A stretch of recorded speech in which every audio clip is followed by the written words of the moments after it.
চতুর্থ অধ্যায় পর্যায় সারণী। 2012 সাল পর্যন্ত পৃথিবীতে মোট 118টি মৌল শনাক্তকরণ করা হয়েছে। এই সমস্ত মৌলগুলি রাসায়নিক বিজ্ঞানে আলহামদুলিল্লাহ খুব গুরুত্বপূর্ণ একটি ভূমিকা পালন করে থাকে।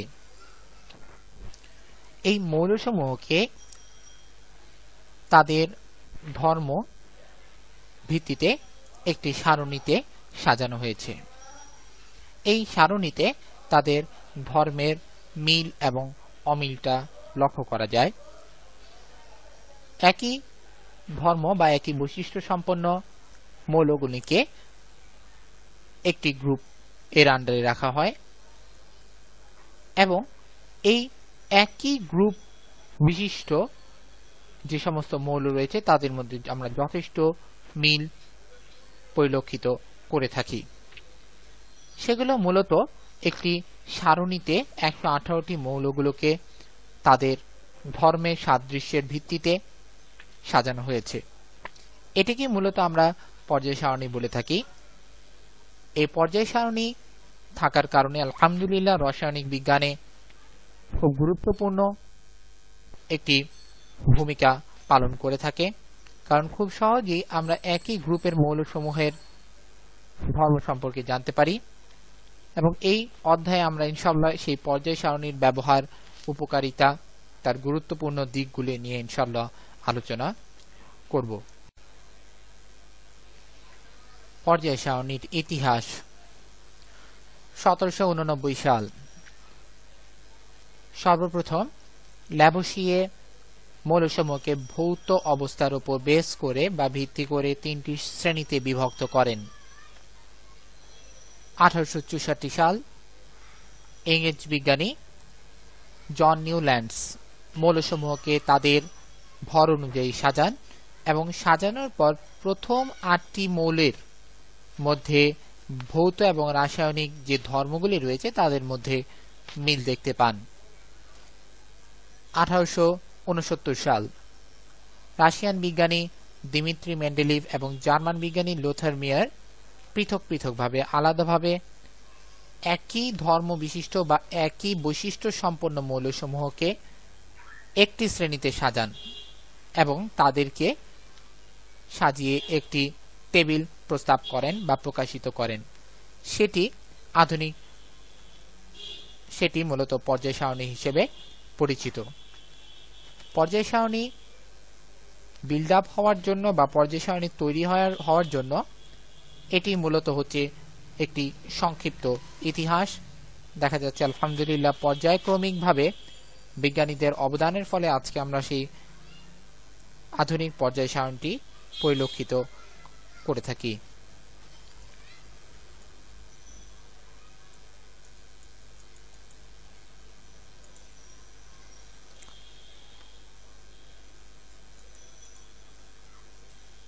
ল্যাভোসিয়ে প্রথম 33টি মৌল সম্বলিত একটি ছক প্রস্তাব করেছিলেন। পরে দিমিত্রি মেন্ডেলিভ 67টি মৌল নিয়ে একটি পর্যায় সারণী তৈরি করেন, যার মধ্যে তৎকালীন সময় 63টি আবিষ্কৃত হয়েছিল এবং 4টি আবিষ্কৃত হয়নি। 2012 সালে 118টি মৌল শনাক্ত হয়েছে, যার মধ্যে IUPAC international union of pure and the applied chemistry মোট 114টি মৌলকে স্বীকৃতি দিয়েছে। তার মধ্যে 112টি নামকরণ করা হয়েছে। আমরা প্রকৃতিতে তাদের 98টি মৌল বিদ্যমান বা পেয়ে থাকি। এই 98টি মৌল আমরা প্রকৃতিতে মুক্ত অবস্থায় পেয়ে থাকি, কিন্তু বাকি যে মৌলগুলি রয়েছে এগুলি হচ্ছে বিজ্ঞানাগারে তৈরি করা হয়েছে কৃত্রিমভাবে। 84টি মৌলকে বলা হয় হচ্ছে প্রাথমিক মৌল এবং 84 পরে যে 14টি মৌল রয়েছে তাদেরকে মূলত তেজস্ক্রিয় মৌল বলা হয়ে থাকে। পিরিয়ডিক টেবিল বা পর্যায় সারণীর বৈশিষ্ট্য। পর্যায় সারণীর মধ্যে পর্যায় এবং গ্রুপ রয়েছে। আমরা চিত্রে স্তম্ভের মতো যে অংশগুলি দেখছি এগুলোকে আমরা গ্রুপ বলে থাকি এবং সারিবদ্ধ অবস্থায় যে অংশগুলি দেখছি এদেরকে প্রত্যেকটিকে আমরা পর্যায় বলে থাকি।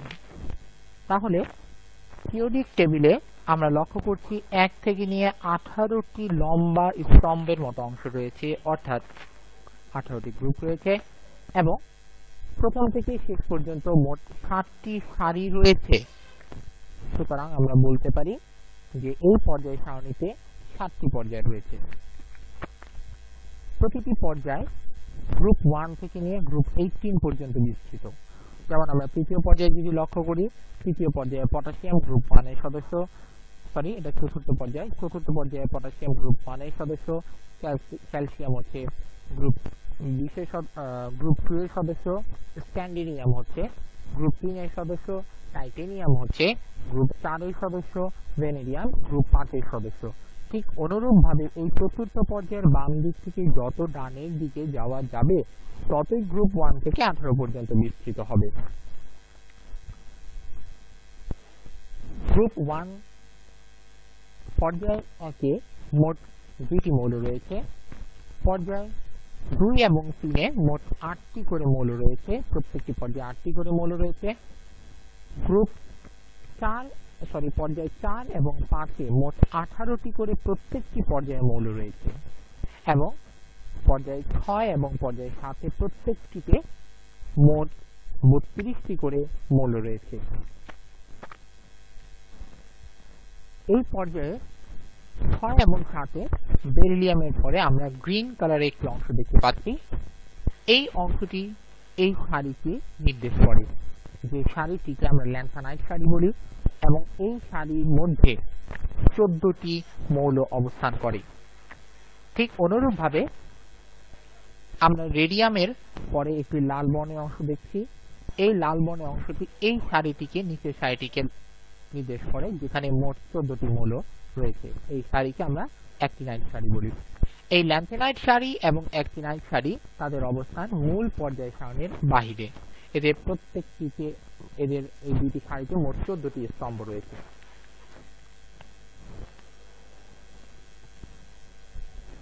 এটি মূলত একটি পর্যায় সারণীর বৈশিষ্ট্য। মৌলসমূহের ধর্মের ভিত্তিতে যদি আমরা পর্যায় সারণীকে বিবেচনা করি তাহলে আমরা দেখতে পাবো একই পর্যায়ের, অর্থাৎ যে সারিগুলি রয়েছে সেই সারির বাম দিক থেকে যত ডান দিকে যাওয়া যায় ততই দেখা যায় যে মৌলগুলির ধর্ম পরিবর্তন হচ্ছে।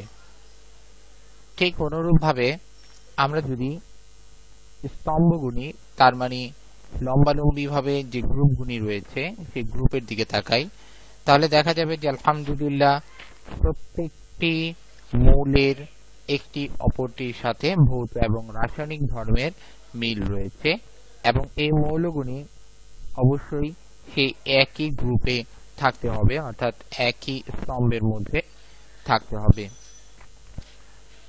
আমরা মৌলসমূহের ইলেকট্রন বিন্যাস থেকে দেখতে পাই এই ইলেকট্রন বিন্যাসের সর্বশেষ স্তরে যতটি ইলেকট্রন রয়েছে ঠিক তত নম্বর গ্রুপে ওই মৌলটি অবস্থান করে। যেমন কোন মৌলের সর্বশেষ স্তরে যদি 4টি ইলেকট্রন রয়েছে তাহলে সেই মৌলের অবস্থান হবে গ্রুপ নাম্বার 4 এ। ঠিক অনুরূপভাবে আমরা বলতে পারি যে একটি মৌলের সর্বোচ্চ যতটি স্তর বা শক্তি স্তর রয়েছে এই শক্তি স্তরগুলো সংখ্যার সমান হচ্ছে তার পর্যায় সংখ্যা।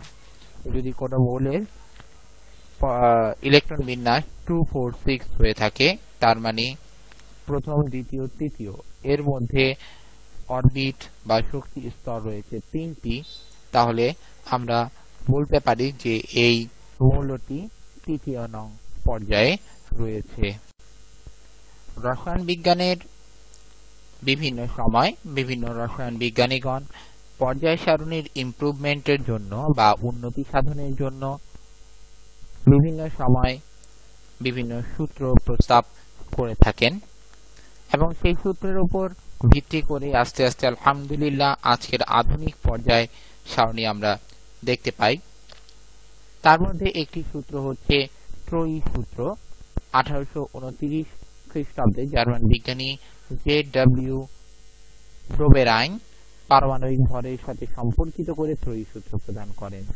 অর্থাৎ তার সূত্রের মূল বেসমেন্ট হচ্ছে পারমাণবিক ভর, এবং পারমাণবিক ভরের উপর বেস করে ভিত্তি করে উনি একটি সূত্র প্রস্তাব করেন।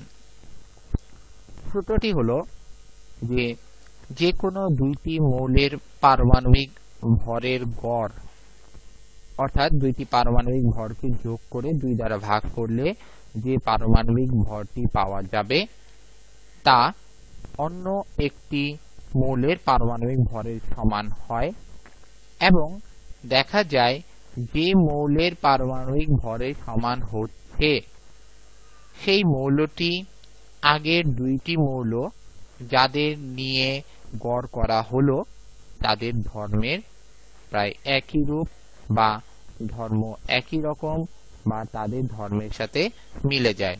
সহজ অর্থে যে দুইটি মৌল নিয়ে আমরা গড় করলাম এবং গড় করার পর যে পারমাণবিক ভর বের হলো তার সাথে সম্পর্কিত যে মৌলটি তাদের ধর্ম প্রায় সমান।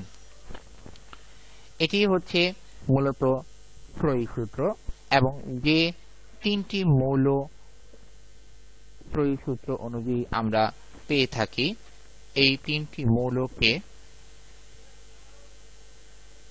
ডোবেরাইনার ত্রয়ী বলা হয়।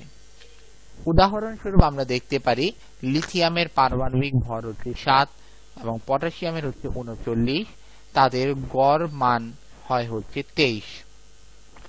যেমন আমরা যদি 7 এবং 39 যোগ করি তাহলে আমাদের রেজাল্ট হয় হচ্ছে 46 বা 46। তাকে যদি আমরা 2 দ্বারা ভাগ করি তাহলে আমাদের রেজাল্ট আসে 23। এই 23 পারমাণবিক ভর বিশিষ্ট মৌলের নাম হচ্ছে সোডিয়াম। তাহলে আমরা দেখি যে এই সোডিয়াম এর সাথে লিথিয়াম এবং পটাশিয়ামের ধর্মের অনেক মিল রয়েছে।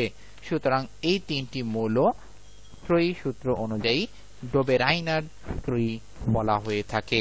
1964 সাল বিজ্ঞানী জন নিউল্যান্ড পারমাণবিক ভরের উপর ভিত্তি করে মৌলসমূহকে সাজালেন।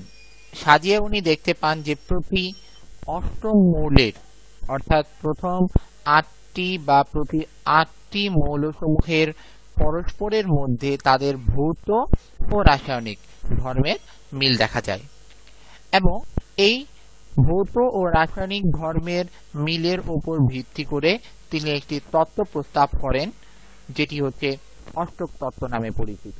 তার তত্ত্ব মতে পারমাণবিক ভর অনুযায়ী আমরা যদি মৌলসমূহকে সাজাই তাহলে প্রতি 8টি মৌলের মধ্যে ভৌত ও রাসায়নিক ধর্মের মিল লক্ষ্য করা যাবে। এটি মূলত হচ্ছে অষ্টক তত্ত্ব বা ল অফ অক্টেভ বলা হয়ে থাকে। 1869 সালে রসায়নবিদ দিমিত্রি মেন্ডেলিভ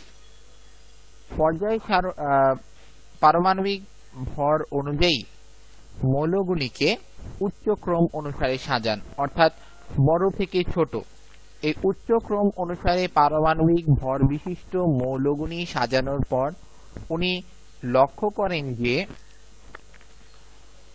একই কলামে যারা পারমাণবিক ভর অনুযায়ী স্থান পেল সেই কলামের মৌলগুলির মধ্যে যথেষ্ট মিল রয়েছে, এবং উনি এই পারমাণবিক ভর অনুযায়ী উচ্চক্রম অনুসারে সাজানোর পর উনি একটি তত্ত্ব বা সূত্র প্রস্তাব করেন যেটিকে মূলত আমরা মেন্ডেলিফের পর্যায় সূত্র বলে থাকি।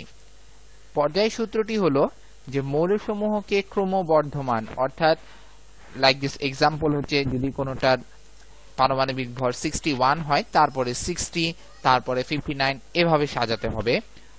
পারমাণবিক ভর অনুসারে যদি সাজানো হয় তাহলে যে মৌলগুলোকে আমরা সাজালাম তাদের পারমাণবিক ভরের অনুযায়ী তাদের ভৌত এবং রাসায়নিক ধর্মে আমরা মিল লক্ষ্য করতে পারবো, বা তাদের ভৌত এবং রাসায়নিক ধর্মাবলী পর্যায়ক্রমে, অর্থাৎ যেভাবে পর্যায়ক্রমে আমরা পারমাণবিক ভর অনুযায়ী সাজিয়েছিলাম সেই পর্যায়ক্রমে তাদের ধর্মগুলো আবর্তিত হতে থাকবে বা ধর্মগুলো প্রকাশ পেতে থাকবে।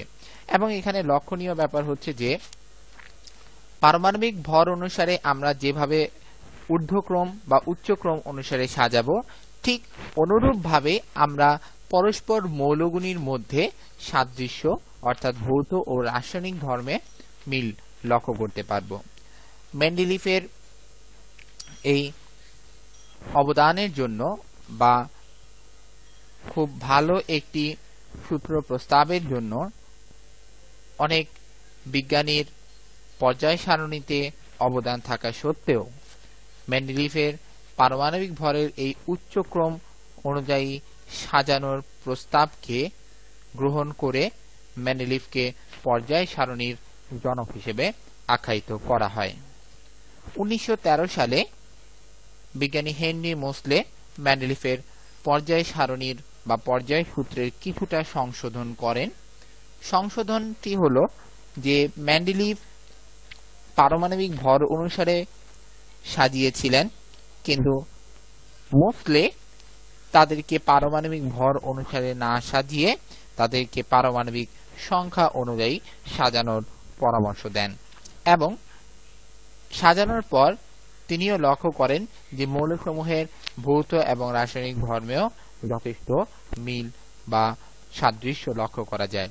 সুতরাং মেন্ডেলিফের সংশোধিত পর্যায় সূত্র অর্থাৎ যেটি হেনরি মোসলে কর্তৃক সংশোধিত করা হয়েছিল সেটি হলো যে মৌলসমূহকে ভৌত ও রাসায়নিক তাদের পারমাণবিক সংখ্যা অনুযায়ী পর্যায়ক্রমে আবর্তিত হয়। অর্থাৎ পারমাণবিক সংখ্যা অনুযায়ী যদি আমরা তাদেরকে সাজাই তাহলে লক্ষ্য করা যাবে যে যেভাবে আমরা তাদেরকে পারমাণবিক সংখ্যা অনুযায়ী সাজাচ্ছি সেভাবে তাদের ভৌত এবং রাসায়নিক ধর্ম একটি আরেকটির সাথে সাদৃশ্য রয়েছে। পর্যায় সারণীর সুবিধা। রসায়নশাস্ত্র অধ্যয়নে বা আধুনিক রসায়ন বিজ্ঞানে পর্যায় সারণীর গুরুত্ব অপরিসীম। এই পর্যন্ত পৃথিবীতে 118টি মৌলিক পদার্থ শনাক্ত করা হয়েছে। এই 118টি মৌলিক পদার্থের ভৌত ধর্ম ও বিভিন্ন রাসায়নিক ধর্ম বিদ্যমান। আমরা যদি মূলত 4টি করে ভৌত ধর্ম যেমন গলনাঙ্ক, স্ফুটনাঙ্ক, ঘনত্ব ও ভৌত অবস্থা এবং 4টি করে রাসায়নিক ধর্ম অক্সিজেন, পানি, অ্যাসিড ও ক্ষারের সাথে কিভাবে বিক্রিয়া করে, এগুলি যদি প্রত্যেকটি ইন্ডিভিজুয়াল মৌলগুলির ক্ষেত্রে মনে রাখতে চাই তাহলে এটা খুবই দুঃসাধ্য একটি ব্যাপার, অর্থাৎ মনে রাখাটা অতটা সহজ নয়। আমরা যদি 118টি মৌল ক্ষেত্রে 4টি করে ভৌত রাসায়নিক ধর্ম মনে রাখতে চাই তাহলে আমাদেরকে 472টি ধর্ম মনে রাখা দরকার, যা খুবই কষ্টসাধ্য। তো আলহামদুলিল্লাহ পর্যায় সারণী ব্যবহারের ফলে আমরা এই ধর্মগুলি খুব সহজে মনে রাখতে পারি, কেননা পর্যায় সারণীর যে কোনো গ্রুপ বা পর্যায়ের ভৌত ও রাসায়নিক ধর্মগুলি যদি ইনশাআল্লাহ আমরা মনে রাখি তাহলে ইনশাআল্লাহ আমরা এই গ্রুপ বা পর্যায়ের অন্তর্গত মৌলসমূহের কি ধরনের রাসায়নিক ধর্ম বা ভৌত ধর্ম রয়েছে তা আমরা ইনশাআল্লাহ জানতে পারব।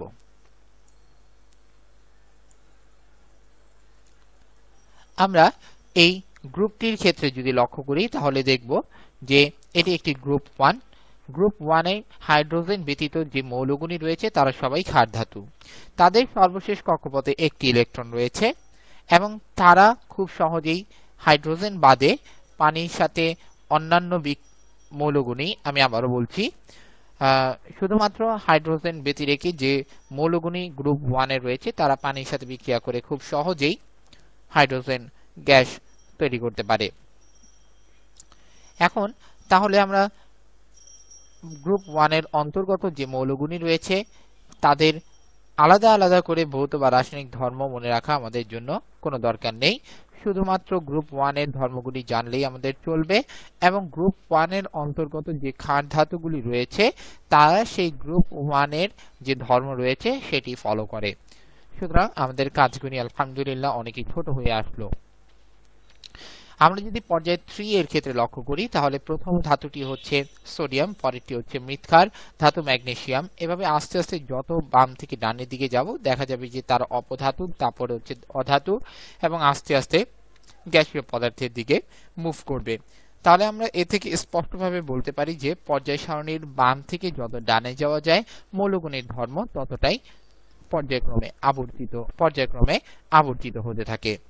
তাহলে যেহেতু পর্যায়ক্রমে আবর্তিত হতে থাকে, তাহলে পর্যায়গুণীর ক্ষেত্রেও যদি আমরা তাদের কিভাবে তারা পর্যায়ক্রমে আবর্তিত হয়, তাদের ক্যারেক্টারগুলি কিভাবে চেঞ্জ হয় সেটা যদি ইনশাআল্লাহ মনে রাখি, তাহলেও আমাদের পর্যায়ের অন্তর্গত মৌলসমূহের ধর্মের সাদৃশ্য এবং বৈসাদৃশ্য মনে রাখা আলহামদুলিল্লাহ খুবই সহজ হবে। তাহলে আমরা এ থেকে একটি সিদ্ধান্তে আসতে পারি যে পর্যায় সারণীর অন্তর্গত সব মৌলের পৃথক পৃথকভাবে ভৌত ও রাসায়নিক ধর্ম মনে রাখার আমাদের কোনো দরকার নেই। শুধুমাত্র আমরা গ্রুপ এবং পর্যায় যে কোনো একটির যদি ধর্মগুলোর মনে রাখতে পারি, তাহলে সেই গ্রুপের অন্তর্গত যে ধাতু রয়েছে বা যে মৌলগুলি রয়েছে তারা সেই গ্রুপের ধর্মগুলো ফলো করবে, অর্থাৎ সেই গ্রুপের যে ধর্ম রয়েছে সেই গ্রুপের অন্তর্গত মৌলসমূহ সেই একই ধর্ম প্রদর্শন করবে। এটি মূলত আলহামদুলিল্লাহ পর্যায় সারণীর গুরুত্বপূর্ণ ভূমিকা রসায়ন বিজ্ঞানে।